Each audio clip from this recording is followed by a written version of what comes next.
Look at questions 1 to 3.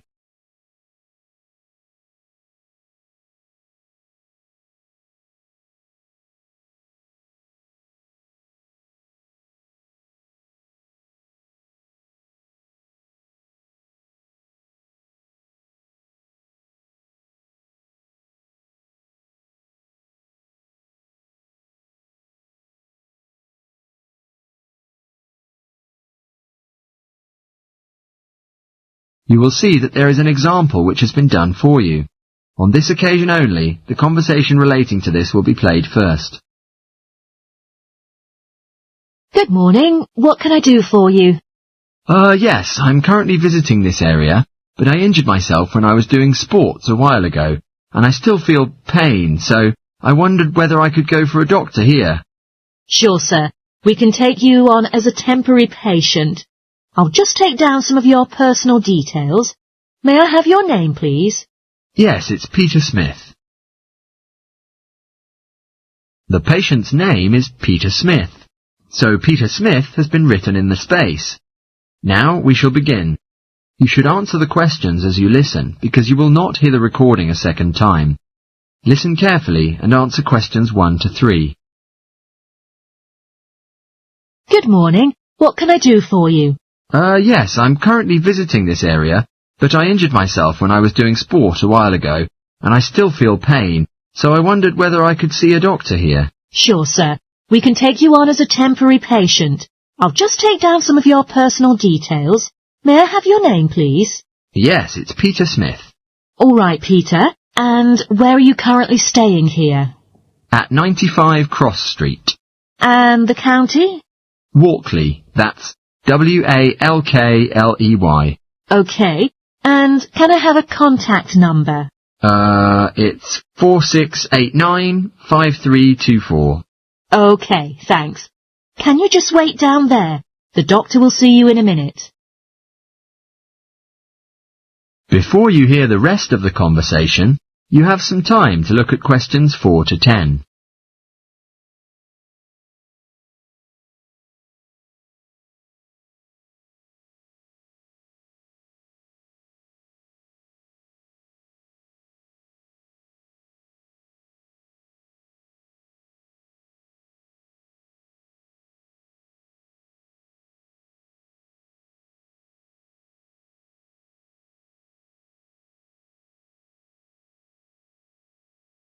Now listen and answer questions 4 to 10. Now, how can I help you? It's Peter Smith, isn't it? Yes, I had a sporting accident and a doctor at home treated me, but I'm still getting some pain. Right. First of all, I want to ask you a few questions. Okay. Well, what sport were you doing when you got injured? Playing tennis with my friends. Now, I see. Did you hurt your elbow or wrist? Oh no, I had my knee sprained, which was the original problem. Right. And when did this happen? That was 3 weeks ago now, so it was about June the 18th. And you said you had medical treatment at home? Yeah, the doctor said I didn't need an x-ray or things like that, and he just told me to use an ice pack. Fine. Anything else? Yes, and I've been using a walking stick to help me get around. Right. Now, what problems are you having during walking? Well, actually I can walk, yet I still can't go upstairs, so I've been sleeping downstairs. Now, you said your knee still hurts. Well, no, actually it's getting better. It's my back that's hurting me now. It really aches at night and I cannot sleep well. I have several suggestions for you. Great. First, you should put the stick away, as that's probably the source of the problem. Oh, really? I wish I'd know. After that, I can prescribe you something to relax the muscles in your back. Oh, sorry to be difficult, but I've had something like that in the past, and there were many side effects, and I don't want to take it. Would you recommend anything else? Well, yes. We do have a leaflet showing some exercises you can do yourself at home. If you do them every day, they'll soon be effective. Great, I'll do that. That is the end of section 1. You now have half a minute to check your answers.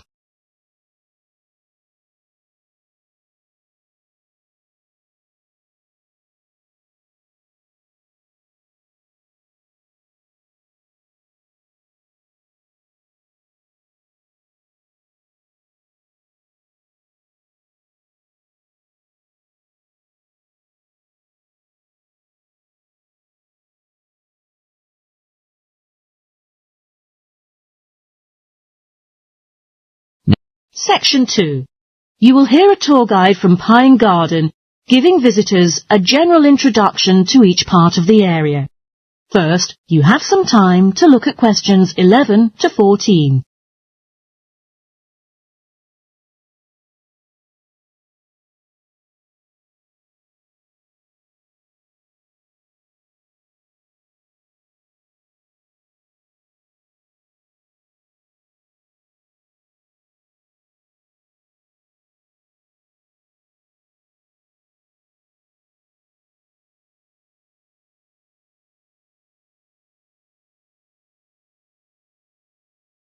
Now listen carefully and answer questions 11 to 14. Hello, I'd like to welcome you all to Pine Garden. My name is Manuel. Before you wander off and begin your exploration of the garden, I'm going to keep all of you informed of several things about this building. I know you're eager to start your wandering and exploring, so I will try to keep this as short as possible. Firstly, I think I should explain to you something that you can do with your ticket. If you're much more into nature, the optimal section is our planting area, where all the visitors can plant small flowers and bulbs on their own. These plants will gradually grow and then become part of our garden. The activities of planting are totally free. However, if your hands are sensitive, we strongly recommend you to buy a pair of garden gloves in order to protect your skin. Also here at Pine Garden, we use wooden materials from the trees that have been felled in our very own pine forest to make carved goods. If you are interested and want to get involved and try by yourself, you can join one of our bush timbering lessons for free, where you will have the opportunity to make your own keyring with the help of a skilled craftsman. Our aviary is the most popular attraction, where you can see a whole range of bird species. More surprisingly, it is free to enter this section, yet you should pay a small amount of supplement for the entry to the hummingbird section. Also, the insect section that is not very far from the aviary might arouse your interest. There you will find a number of interesting insects, such as butterflies, pocket ladybugs, dragonflies and so on, and there's no extra charge.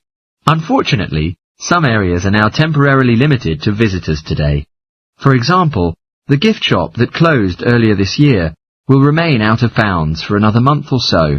As I have said before, the restaurant still offers free food and snacks for you, and if you do feel like purchasing a gift, why not buy that special potted bush or orchid from our plant care centre? What's more, our new treetop cafe is now in the process of construction.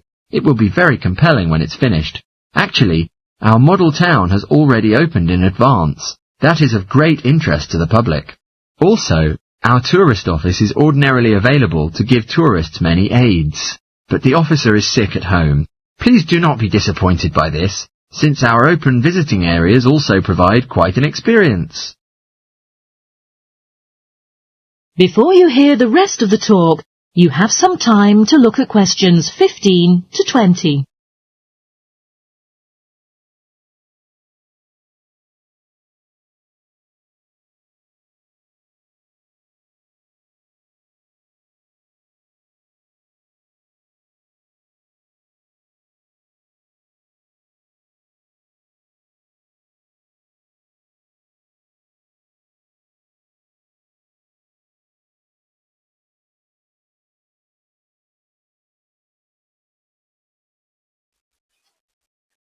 Now listen and answer questions 15 to 20. I'd also like to introduce our plant experts responsible for the wonderful plant exhibitions here at Pine Garden. Mrs. Mary is one of our specialists, who is personally in charge of our awesome displays that can all be found in the local wild nature. Mr. Burson is responsible for looking after varieties of plants that grow in much drier and hotter climates than ours, which is a difficult task, although it does mean there's no need to conserve water for it. If you go into the glasshouse, there are a large number of plants that he has managed to grow without any need for rain or irrigation. Mr. Smith is in charge of keeping all the visitors fed at our restaurant by growing varieties in the earth and on trees and bushes that are edible. Now, Mr. Nunny here is our specialist on the most universally growing plant in the world, grass. You may have noticed how beautifully green and lush our grounds are thanks to his specialist knowledge. Mr. O'Canlan guarantees our soil is compiled with nutrients. All the specialist habitats are hence supported and encouraged. He succeeded in doing this by fertilizing the earth with his special formula that he originally constructed by himself. Finally, I'd like to invite you all to meet Dr. Mandelson, the manager of our landscaping team, who works closely with all the other experts to make sure everybody works together to create a landscape that is pretty as well as sustainable. Well, that just about rounds it up. Now, if anyone has questions... That is the end of section 2. You now have half a minute to check your answers.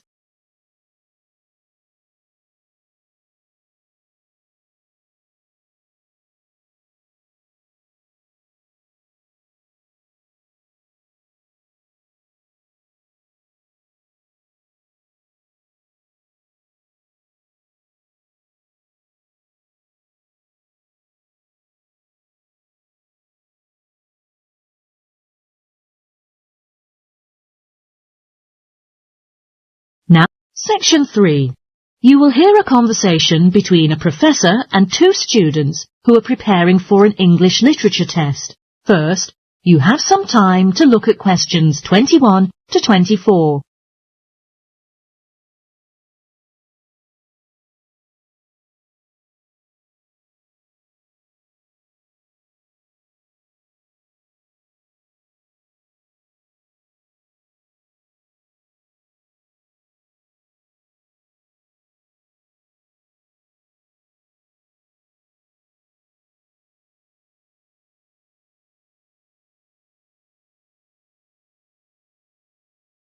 Now listen carefully and answer questions 21 to 24. Good morning, Lorna and Ian. I'm glad that you both chose to make it. You're the only two who took their names down for this literature test. So let's get started, shall we? I would like to go through some aspects of the novel, The Secret Garden, with you before the test next week. Do take some notes and feel free to interrupt me if you have questions. Hey, Lorna, have you got a spare pen? Yeah, here you are. All right. So the story follows two key characters. You should refer to them as protagonists who go by the names of Mary Lennox and Colin Craven. The story is set shortly after the turn of the 20th century, and the narrative tracks the development of the protagonists as they learn to overcome their own personal troubles together. That's quite a common storyline, isn't it? Yes, you're right, Lorna. Could you share something you already know about the character of Mary? Well, in the beginning, she is an angry and rude child who is orphaned after a cholera outbreak and forced to leave India for the United Kingdom to go to her uncle's house in Yorkshire. Exactly. And there she comes across Colin, who spends his days in an isolated room, believing himself to be permanently crippled and with no hope of ever possibly walking. The two strike up a friendship and gradually learn by encouraging each other that both of them can have a healthy, happy and fulfilled life. Is there any need for us to remember these details for the exam? Just the fundamental structure. Examiners don't want to read a plot summary. They know what the book is about. Focus on narrative techniques instead, such as point of view. What does that mean?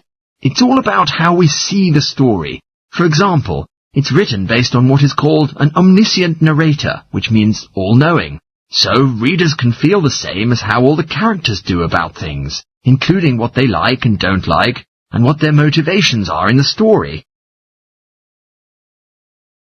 Before you hear the rest of the talk, you have some time to look at questions 25 to 30.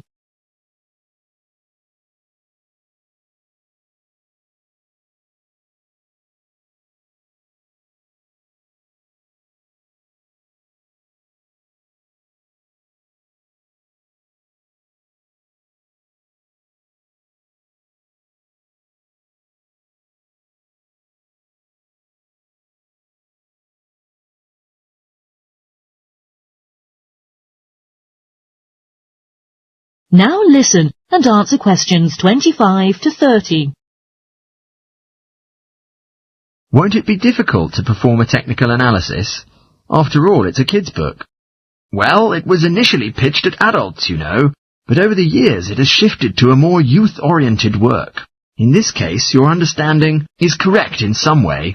The simple lexical items and absence of foreshadowing make the story relatively easy to follow and supposedly suited for children, but that doesn't mean there isn't much to analyse. Look at the symbolism, for instance. Symbols are things, right? Material things like objects that stand for abstract ideas.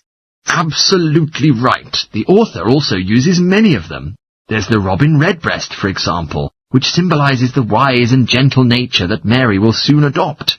Note that the robin is regarded as not at all like the birds in India. Roses are treated as well as a personal symbol for Mistress Craven. You'll see that they're always mentioned alongside her name, and Mistress Craven's portrait can also be interpreted as a symbol of her spirit.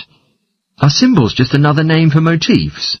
No, motifs are a bit different. They don't have a direct connection with something the way a symbol does. Motifs are simply recurring elements of the story that support the mood. Are there any in this novel?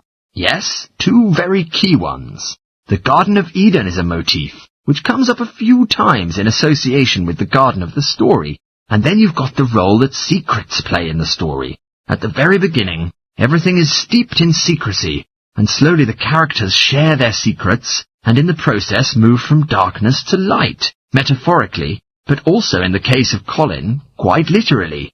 His room used to have the curtains drawn, but in the end, he appears in the brightness of the garden.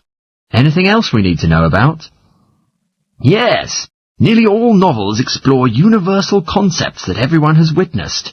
Things like love, family, loneliness, friendship. These are called themes.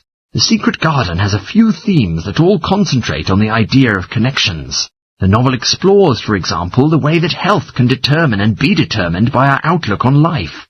As Colin's health conditions improve, so do his perceptions of his strength and possibility. The author also examines the relationship between our surroundings and our physical and spiritual prosperity. The dark, cramped rooms of the manor house stifle the development of our protagonists. The garden and natural environments allow them to blossom, just as the flowers do. Finally, this book looks at the connections between individuals, namely Mary and Colin. This necessity of human companionship is the novel's most important theme, because none of their development as individuals would have appeared without their knowing each other. Well, that about sums it up, I think. That's a great help. Thanks. Yeah, thanks very much. That is the end of section 3. You now have half a minute to check your answers.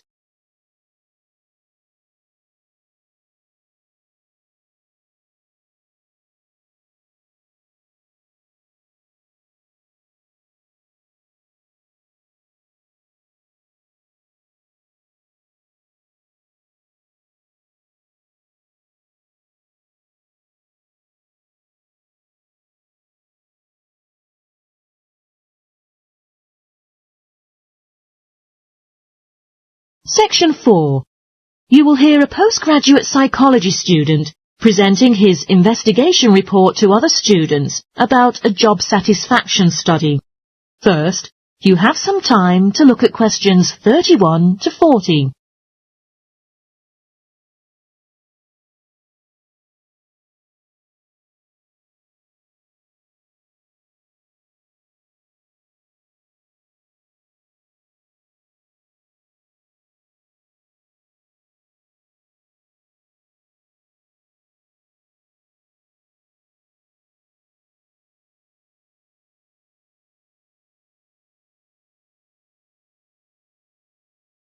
Now listen carefully and answer questions 31 to 40. Hello everyone. Today I would like to talk about an assignment that I did recently. The brief of my presentation was to analyse the methods used in a small survey about job satisfaction, and then to put forward some suggestions for further research in a similar field. The correlation between differences in gender and differences in working hours, and levels of job satisfaction among employees, have been investigated in the study I conducted. For this reason, employees at a call centre had been interviewed by filling in a questionnaire about their work. Now I'll briefly introduce the summary of the study findings. One primary conclusion I've got is female full-time workers gain slightly higher levels of job satisfaction again than male ones. More interestingly, among all the female workers, Female workers on a part-time basis reported somewhat higher levels of satisfaction than the full-time ones did. On the contrary, from the perspective of male employees, part-time male workers held slightly less job satisfaction than how much the full-time ones felt. Although it seemed these results sounded interesting and capable of explanation, perhaps the most crucial thing to mention here is that in statistical terms they were inconclusive.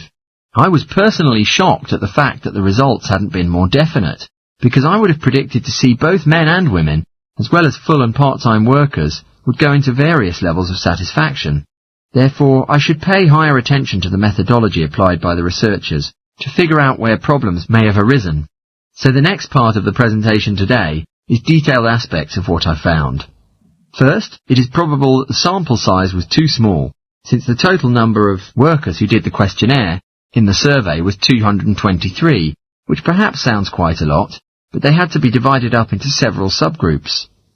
Also, between the separate subgroups, the numbers were unequal. For instance, in the full-time group there were 154 samples, but only 69 in the part-time group, and only 10 of them in the part-time group were male, compared to the rest of 59 who were female. In addition, although quite a large quantity of workers were interviewed in the survey, the response had been disappointingly low, with a couple of them just ignoring the invitation, and workers who did respond may have differed in important perspectives from those who didn't. Also, as the questionnaires had been posted to the call centre for distribution, the researchers had had minimal control over the conditions in which participants completed them. For example, their responses to questions may have caused the results to be biased. In the last part of my assignment, there were some possible suggestions made for a similar study which attempts to remove the problems that I've just mentioned before. First, a target sample size should be much larger, and consideration should be taken to make sure equal numbers of both genders and both full-time and part-time workers are surveyed. Second, the researchers should recheck that they are present to administer the questionnaires to the workers themselves, and they should require the workers to complete the questionnaire under supervised conditions, so that the likelihood of the impacts from other colleagues is eliminated.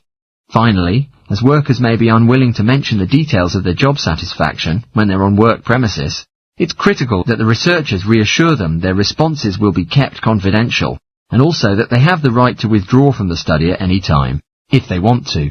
In this case, it is possible that the responses to the questionnaires get increasing reliability, and any comparisons that are made are more valid. Well, that was a summary of my assignment. Does anyone have any questions? That is the end of section 4. You now have half a minute to check your answers.